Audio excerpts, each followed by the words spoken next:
and I'm with the original Jojoba Company. I hope you have our sample of HobaCare Jojoba with the brochure, and hope you're enjoying it. I have been with the Jojoba Company for the last 15 years, very happily. I'm so grateful to be able to be a part of providing this wonderful product, and even more so now to folks like yourselves who are training in such an important field. Thank you for educating yourselves on how to better care and support for your clients who are going through a cancer treatment or cancer recovery. We think it's just a wonderful thing. So I wanted to give you a little history on our company today, a little insight as to how we came to be, and more about how our product is made. So I'll try to just jump right in. I'm not normally the person who makes videos. I'm in customer care, so bear with me. I'm normally on the phone and not in front of a screen. The original Jojoba Company was founded in 1994, so we've been around 27 years or so. It was founded by Bob Butler, who is just a character in the best sense of the word. He is really old school, again, in the best sense of the word, in that he had a single-minded mission to simply provide the best quality pure jojoba you could find on the market. He really saw the value in what jojoba provided for the skin, and had a pretty good hunch, and that we now know is true, that it could apply extremely well to a variety of professions and home uses. So he started out farming it himself. He had fields in Arizona for a few seasons where he really got to know what was needed in order to provide this lofty goal of the best quality. What went into the growing process, what went into the pressing process to give you the best of the best. What he learned, sadly, was that jojoba, even though it originates in the Sonoran Desert and thereabouts in the US, it currently does not grow to the quality, consistency, or quantity that we need in order to provide you the best. So he actually, through his connections, he has a history of doing the Peace Corps in the Middle East. He has connections in Israel, and we've been working with growers in Israel for the whole time I've been with the company. It's a cooperative of farmers, and they just do an incredible job producing our jojoba. The climate is perfect. So jojoba is a desert shrub, and jojoba is pressed from the seed that grows on the shrub. And our growers in Israel are just the best of the best. In so much that Bob actually retired a couple of years back after running the company for about 25 years. And thankfully, he sold the company to our growers. So we are proudly farmer owned. We're totally vertically integrated and have complete control over the quality of our product, pricing, you name it. So it's a wonderful transition to have that. So part of Bob's style of growing our business was, as I say, kind of old school. It wasn't to try to just take a product and market the heck out of it, whether we knew it was good or not, and just make a lot of money off it. While we are a successful business and we sell worldwide and all of that, he was much more interested, thankfully, in growing slowly by learning from our customers, by learning from different professions, and really finding out, do we have something that works for you, and building a product that has integrity and a really solid reputation. And that's what I'm personally so grateful for, is we really have that. We have a connection with our customers. We have knowledge about the professions and personal uses that it works in. And we know we've got a product that works well. And now we're doing all of that legwork in the last few years to try to get our name out there more. As you may notice, HobaCare Jojoba isn't yet a household name, but we believe it should be. So we're working to get into the Amazons of the world so that we can be better known. But I'm so glad that we took that time over these many, many years to do kind of the slow growth and really develop a quality product.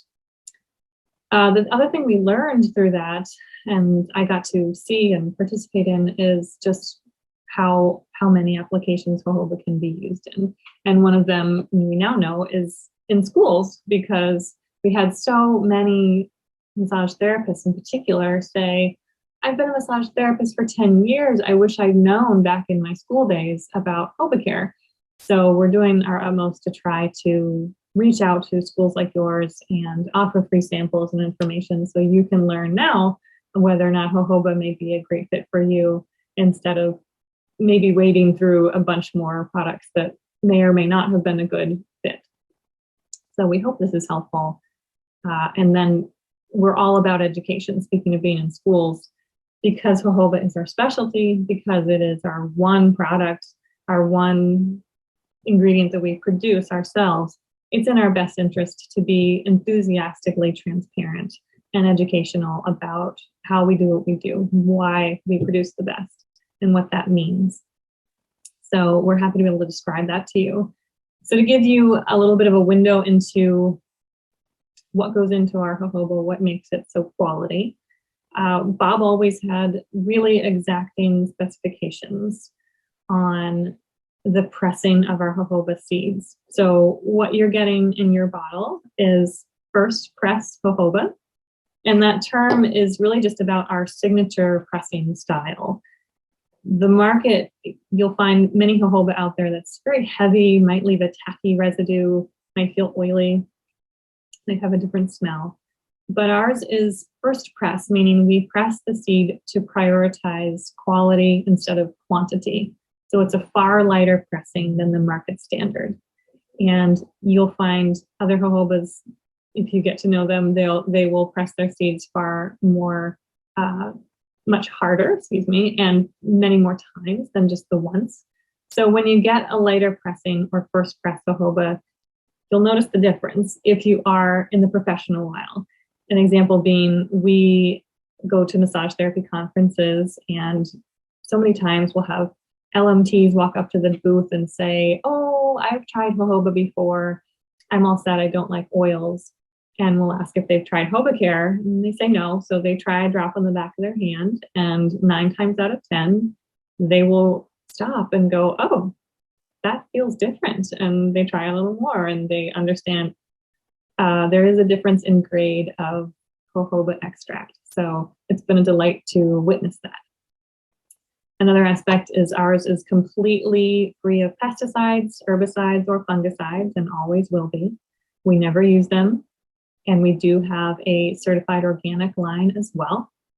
One of the areas we were a real stickler in the early days was that with many organic certifications, you could find that 95% organic practice was certifiable, where there's 5% allowed to be a kind of a gray area for non-organic practices.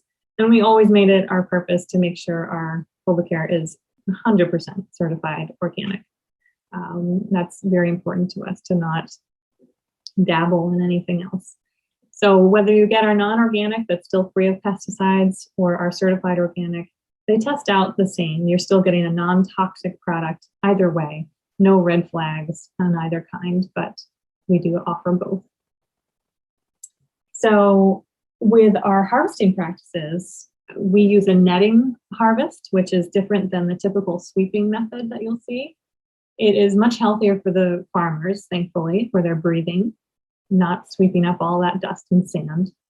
For the jojoba and for your extract that you receive, it's better in that the netting keeps the jojoba off the ground more, and you're not gathering seed that is laid on the ground through a rain, so there's no mold factor. You're also making sure you gather only the current harvest as opposed to past harvests in your bottle. So you're getting the freshest seed when you use a netting method of harvesting. When we press the seed, we filter to 1 micron, which is extremely fine, simply for seed casing debris. We want to really make sure it's as smooth as can be. So it's a very simple but very fine practice. It is UV pasteurized, just in case there's any bacteria on the outside of those seeds. It's a processed with light, UV, so no heat is involved. Jojoba, our jojoba is definitely, it fits in with the definition of what people call cold press. It's not particularly necessary to do cold press jojoba, but because jojoba is not like olive oil, it's not like all these other perishable oils, it is completely stable against heat. So if you were to use heat, wouldn't really be harmed, but we do not add any heat to the process, just for good measure. We don't deodorize our jojoba. We don't strip it of any of its natural goodness. It is just, it's too good on its own. So what you're left with is a pure, unrefined, golden liquid wax ester. And what does that mean? So is jojoba an oil? Is it not? It's not. You hear the term jojoba oil often out there, but it's fine to use, but it's not technically true. Jojoba is unique to oils in that it is a liquid wax ester. It does not contain the triglycerides that oils have naturally. And those are the components that oxidize or break down and cause oils to turn rancid over time and expire. That is a really nice factor when it comes to using jojoba, about not worrying about it oxidizing on your skin or expiring on your shelf. Pure jojoba is rich in naturally occurring vitamin E, fatty acids, and it's naturally anti-inflammatory. We offer our bottles from the 1 ounce size all the way up to the gallon. And like I say, our regular pesticide-free line and our certified organic line. We have it in an array of pricing for wholesale or retail settings, what have you. Just give us a call if you have any questions about it. But that's a little bit about our history, a little bit about the basic idea of what our product is. Very simple, but very versatile. And I'll go into more detail in the next video about how it works with the skin and how it applies to particular professions. So thank you so much for listening. We hope you enjoy your sample and hope you'll let us know what you think. Thanks for watching.